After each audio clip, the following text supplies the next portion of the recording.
The way it is now, by 2030, Nigeria will be like an animal that a python has squeezed, remove all the air from the lungs. We don't have to get to that level.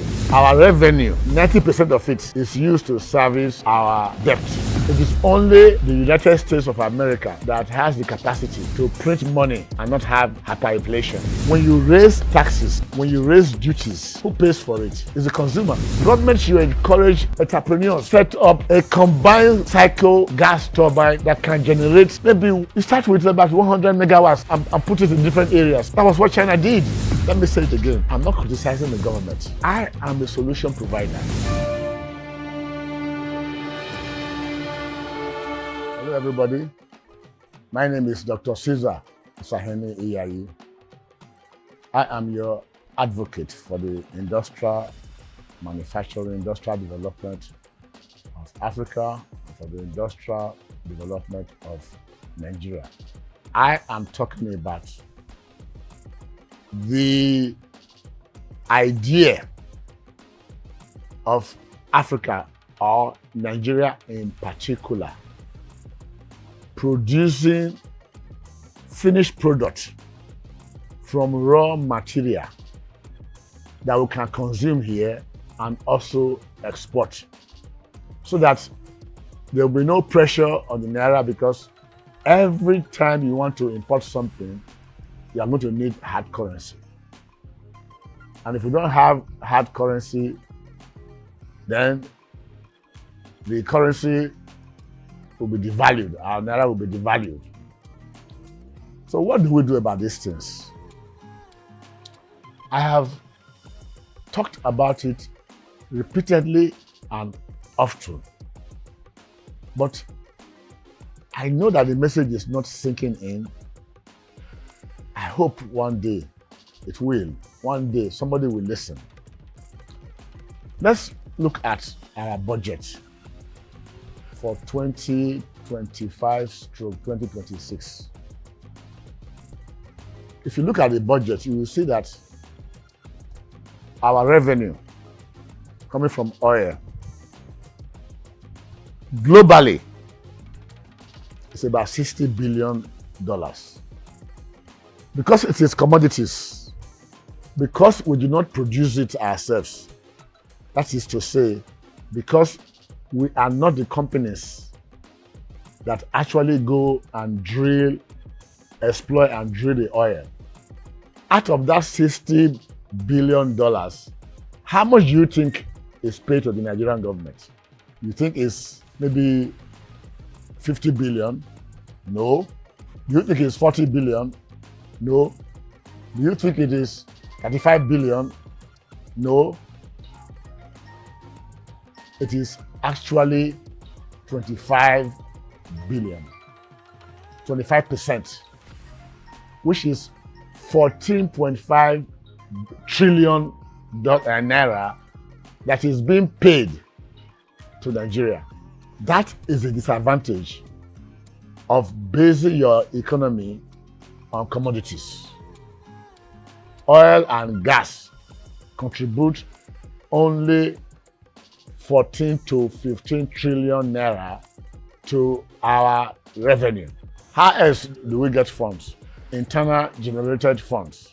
And that comes to about 20 to 24 trillion naira. That includes taxes, custom duties, and whatnot. When you put those two figures together, you come up with about 32 to 34 trillion naira. Yet, our budget is 60-point-something trillion naira.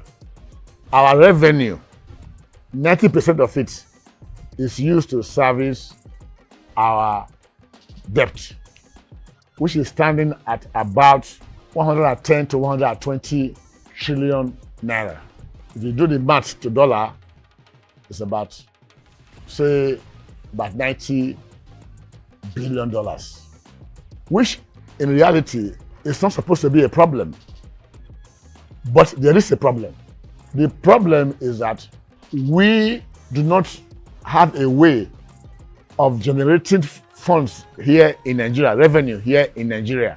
Even the 24 trillion I talked about as tax revenue and custom revenue is a direct consequence of that 14.5 trillion naira we are getting from oil. If that oil wasn't there, you wouldn't have the economic base to generate the 24 trillion naira tax revenue. So what are we saying? To finance our budget, because we only have about 34 trillion, we have to borrow. We borrow through raising bonds, treasury bills, and then the central bank quietly, without anybody knowing about it, ways and means to start printing money. It is only the United States of America that has the capacity to print money and not have hyperinflation over the long run. And that is why Trump is in Iran, trying to stop Iran from selling their oil in ROMB. They already stopped Venezuela. That's why he's trying to stop Iran. That's the only reason why he's there. So back to Nigeria. We cannot continue to do deficit financing by borrowing, because even the money that we have borrowed so far, we are only able to pay interest. We are not paying the principal of the loan that we are taking. And by the way, 70% of the money that we owe is being owed to Nigerians. It's only about 30% that's owed to IMF, the World Bank, and then China. China is just about 5%. So I have been saying it before. Let me say it again. I am not a social critic. I'm not criticizing the government. I am a solution provider. What I want to tell government is that I have studied the budget and I see that the strategy that the government has now is, let us see how we can tax people. The more we can tax people, the more revenue that will come in. That is true, but to a limited extent. Because when you have multiple problems, you need multiple solutions. Our problem of insufficient revenue is not just about not collecting enough tax revenue. As a matter of fact, every year we raise port duties. And who pays for it in the end? When you raise taxes, when you raise duties, who pays for it? It's the consumer. Whether it's VAT, whether it's taxes, the consumer pays for it. Because the corporation or any entity that is involved in the business is not going to be involved for the sake of charity. It is going to look for profit. And to make profit, you have to find a way of paying their VAT, paying their taxes, and then the cost will be transferred to the consumer. Yet, the income of the consumer is not increasing. Take note of that point. Let that sink in. The income is not increasing. Yet, by ways and means, printing more money, by reckless expenditure, we end up creating inflation where revenue is not increasing. And so the pressure is always on the consumer. China, within 40 years, they removed 800 million people out of poverty into the middle class. How did they do it? They focused on industrial manufacturing. The crude oil and the gas that we are exporting now, imagine, like Dangote, if we were to focus on how to use gas as a feedstock, which it is, crude oil as a feedstock, which it is. The illusion that people have is that gas and crude oil is just an energy source. Yes, it is, but it's beyond that. Because from gas, you can produce so many products. From crude oil, you can produce so many products. When you sell it as a commodity to other countries, you are importing inflation and unemployment into your country.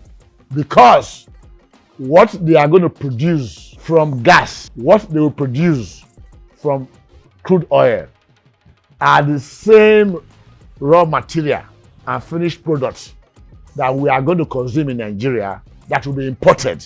Therefore, why don't we make a concerted effort to produce those things here in Nigeria so that we can also export. In that way, the income of Nigerian workers will rise. The standard of living will rise. People will be taken out of poverty. The way it is now, I've looked at the projections between 2026, 27 to 2030. By 2030, if we continue to finance our deficit the way we are doing it now, like ways and means, more borrowing, by 2030, Nigeria will be like an animal that a python has squeezed and is asphyxiated to remove all the air from the lungs. We don't have to get to that level. We can do what other countries have done. We must make some effort. Dangote is already doing it. He's producing fertilizer. He's producing urea. How is he doing it? Urea, you need it. The feedstock that you need for urea is natural gas, which is made up of methane. Methane has just two compounds, two elements, carbon and hydrogen. One atom of carbon, 4 atoms of hydrogen.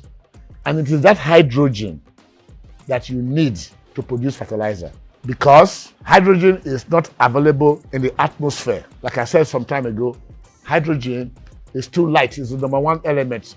The Earth's gravity cannot sustain it, so it escapes into the space. But it is inside other compounds, just the way it is now, inside methane, as carbon plus hydrogen. The other element that you need to produce that ammonia is nitrogen, which is the most abundant element in the atmosphere at 75%. So you can easily get nitrogen from the air and hydrogen from methane, from natural gas. You put it together, you get ammonia, and you synthesize further to get urea. Urea is the fertilizer. If you hear what is going on now, you hear many countries are crying that they are supposed to get delivery of urea, which is fertilizer, from the Gulf states. Because the Strait of Hormuz is temporarily closed now, they cannot get the fertilizer anymore. We ought to be able to be in that league, because we are the number 9 country in the world that has the largest gas reserve. Number 1 in Africa. We should be able to produce enough fertilizer. Dangote is already doing it. Why can't we have 100 factories like Dangote's own to produce urea and supply the world with urea? If you were to do that, for example, if you were to also copy what Dangote has done by fractionating crude oil, you add value, because from crude oil you get about 7 products which we need in Nigeria and that we can also export and add value. Liquefied natural gas is from crude oil.